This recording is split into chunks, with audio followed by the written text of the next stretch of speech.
짝짝짝 축하합니다. 오늘 주제 27 문화 파트를 살펴보고 나면은 우리가 드디어 이 큰 2단원이 다 마무리가 될 겁니다. 그동안 숨가쁘게 달려왔는데 이 시기에 어떤 문화적 변동이 있었는지를 한번 살펴보도록 하겠습니다. 자, 먼저 오늘의 포인트 몇 가지를 살펴볼까요? 근대 신문을 우리가 만나보게 될 겁니다. 각 신문마다 특징이 있겠죠? 그중에서 좀 유명한 신문들 위주로 좀 살펴보면 되겠고요. 그 다음에 이제 종교로서는 대종교와 천도교가 나오게 되는데 여러분들은 굉장히 생소할 겁니다. 그리고 되게 헷갈려요. 그래서 이 대종교와 천도교는 엄연히 굉장히 다른 종교거든요. 어떤 차이점이 있는가 구분할 수 있을 정도면 될 것 같습니다. 자, 우리가 6개 카테고리로 좀 살펴볼 겁니다. 근대 시설 어떤 게 있었나? 근대 신문 어떤 게 발간됐나? 근대 학교 한번 살펴볼 것이고, 그다음에 여성운동이 어떻게 전개가 됐고, 국학연구, 종교계의 변화 이렇게 한번 살펴보도록 하겠습니다. 자, 먼저 근대 시설입니다. 전기, 전화, 전차, 철도 이런 신문물이 이제 들어오게 됩니다.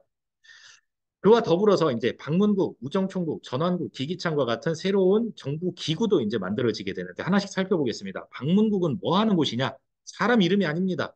여러분들 막 사람 이름이라고 착각하는 경우가 있는데 이거는 바로 신문, 한성순보를 찍어냈던 그런 신문을 만드는 그런 기구라고 보면 되겠습니다. 우정총국, 갑신정변이 일어났던 곳이죠. 바로 오늘날의 우체국에 해당되는 우편 사무를 담당했던 곳이고요. 전환국, 전화 만드는 곳 아니에요. 바로 화폐를 만드는 곳이다. 이렇게 생각을 하면 되겠습니다. 한국은행 정도라고 생각을 하면 되겠죠. 기기창, 이거는 바로 근대 무기를 만드는 공장, 영선사가 배워와서 이 영선사의 주도로 이제 만들어졌던 게 바로 기기창이죠.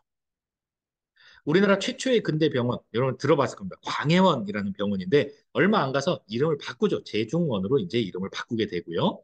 자, 다음으로 넘어가서 근대 신문 한번 쭉 살펴보겠습니다. 우리나라 최초의 근대 신문은 바로 한성순보입니다. 최초의 신문이자 나라에서 정부에서 발간한 관보의 성격을 띠고 있습니다. 이 한성순보를 바로 방문국에서 만들었다. 이렇게 연결시켜 놓을 수 있겠죠. 자, 독립신문 우리가 다 살펴봤습니다. 그죠? 서재필이 주도해서 정부의 지원을 받아서 만든 최초의 민간 신문이죠. 말하자면 정부가 하청을 준 겁니다. 서재필한테. 그다음에 최초의 한글 신문이기도 하고 한성순보만 해도 한자로 기록이 됐었거든요. 세 번째로 우리가 좀 볼 신문은 황성신문입니다. 우리가 언제 만나봤느냐? 바로 을사늑약의 부당성을 이렇게 비판하는 시일야 방성대곡이라는 사설이 실렸던 최초로 실렸던 그런 신문 되겠습니다. 제국신문도 있었는데 제국신문은 주로 부녀자들, 그러니까 서민들 중심으로 이렇게 많이 읽혔던 그런 신문입니다. 순 한글 신문이었고요. 그 다음에 대한매일신보, 우리가 바로 지난 시간에 국채보상운동이랑 관련해서 큰 역할을 했다. 영국인이 사장으로 있었다. 요 정도 여러분들이 이미 알고 있는 내용을 살만 좀 붙인 겁니다. 사건과 연결시키고 뭐 그렇게 좀 보면 되겠죠. 자, 근대 학교 우리는 좀 최초 위주로 좀 살펴보려고 하는데 최초의 사립학교는 바로 지금의 북한 지역에 있는 원산에서 주민들이 만든 원산학사라는 학교입니다. 그 외에도 이제 서양 선교사들에 의해서 배제, 그다음에 이화학교, 이화학당, 배제학당 지금도 있죠. 학교 배제고도 있고, 그다음에 이화고도 있고, 이화여대도 있고 그렇죠. 네, 지금도 남아 있습니다. 관립학교, 지금으로 치면은 국립 또는 공립학교라고 볼 수 있는데, 뭐 동문학, 그다음에 유경공원에서 국가가 직접 그런 양반 자제들을 상대로 교육을 시켰다라는 얘기입니다. 그냥 있었다 정도로 생각하면 되겠죠. 자, 갑오개혁 도중에 고종이 교육 입국 조서를 발표함으로써 근대 학제가 마련이 됐다라는 얘기 이미 했었고요.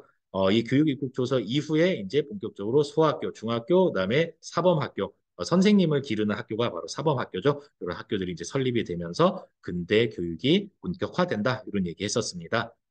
자, 굉장히 많은 차별을 받고 있었던 여성들, 이 여성들의 인권을 보장해야 된다라는 이제 말하자면 뭐라죠? 걸기문이라 그래야 되나요? 그런 문서를 이 서울의 북촌의 양반 부인들 중심으로 발표가 되는데 그 문서가 바로 여권통문이라는 문서입니다.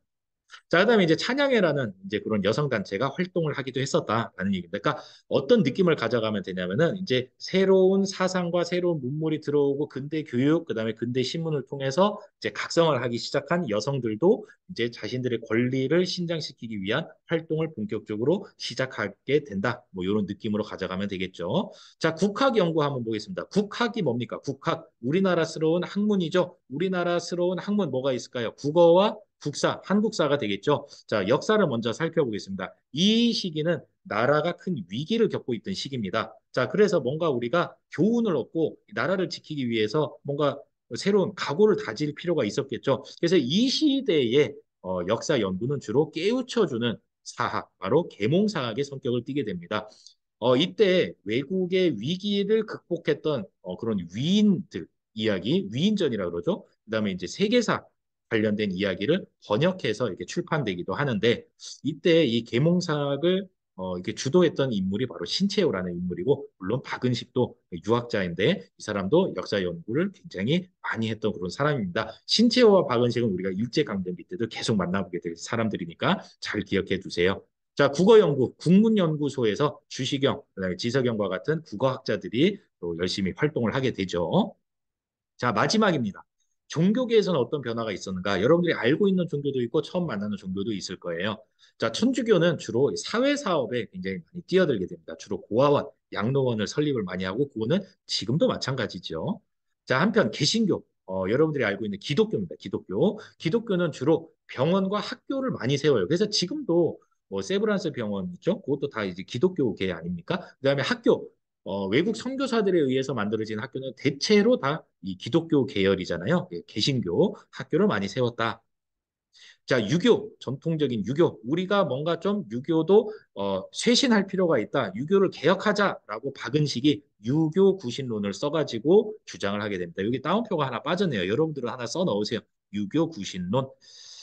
자, 그 다음에 이제 불교. 이 당시에 일본이 불교를 예속화시키려고 끊임없이 물밑 작업을 하거든요. 이때 한용운이 불교 유신론을 통해서 일본의 간섭으로부터 벗어나야 되고 우리 불교가 좀 자주적으로 뭔가를 해나가자라는 주장을 하게 됩니다. 그래서 불교 유신론. 이름 되게 비슷하죠? 유교니까 유교 구신론. 불교니까 불교 유신론. 뭐 이렇게 되는 거예요.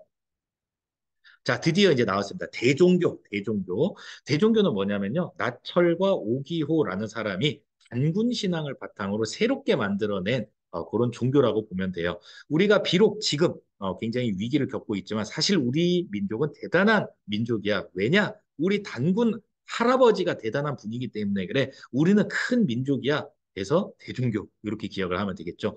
굉장히 민족주의적 색채가 강한 종교이다 보니까 일제강점기에도 무장투쟁에 가장 적극적으로 뛰어들었던 종교가 바로 대종교라는 사실을 좀 기억을 해두면 좋겠습니다. 여기다가 따로 하나 필기해 두세요. 무장투쟁을 적극적으로 하게 됐다라는 거 우리 일제강점기에 연결시켜서 보게 될 겁니다. 자, 마지막으로 천도교 한번 살펴보겠습니다. 여러분들 천도교가 어떤 종교인지만 알고 있으면 돼요. 근데 여러분들이 이미 알고 있는 종교입니다. 바로 동학이 이름을 바꿔서 천도교가 됐다라는 얘기입니다. 자, 동학국민운동 이후에 일부 동학교도들이 친일적인 성향을 띠자 3대 교주였던 손병희가 이대로는 안 되겠다. 우리의 수치다. 이러면서 동학이라는 종교를 이름을 천도교로 이름을 바꾸게 되는 겁니다. 여러분들 주변에 천도교 교회 본 적 있나요? 잘 없죠. 생소한데 여러분들 시내 종로 쪽에 나가면은 이 천도교 아주 큰 성당이 하나 있습니다. 뭐라고 부르죠? 성당이라 부르나 교회라 그래야 되나? 아무튼 그런 천도교 사원이 하나 크게 있으니까 나중에 혹시 시내 나갈 일 있으면은 한번 찾아보세요. 천도교 이렇게 종로 천도교 이렇게 한번 검색해 보면은 나올 겁니다. 자, 어떻습니까? 우리가 개화기 때 문화 어떤 시설들이 새롭게 들어왔는가? 신문물 어떤 신문들이 있었는가? 그다음에 근대 교육, 근대 학교에 대한 얘기 했었고 여성들도 이제 운동을 시작했다. 국학을 연구했다. 종교계에 이런 변화가 있었고 새로운 종교, 대종교, 천도교가 있었다. 여러분들 이 정도 정리하면은 문제 없을 것 같습니다. 자, 선생님이 교과서 굉장히 많은 분량을 아주 짧게 요약을 해서 그냥 나열을 한 것뿐이니까 여러분들은 지금 뭘 해야 되느냐? 교과서를 좀 쭉 읽어보세요. 152쪽부터 161쪽까지 약 10쪽에 걸친 아주 방대한 분량입니다. 지금 선생님이 한 거 필기 한번 하고 읽어보면 이해가 싹 될 겁니다. 고생했습니다. 그동안 너무너무 고생했고 우리 이제 방학 끝나고 일제강점기 때 다시 만나도록 하겠습니다. 안녕.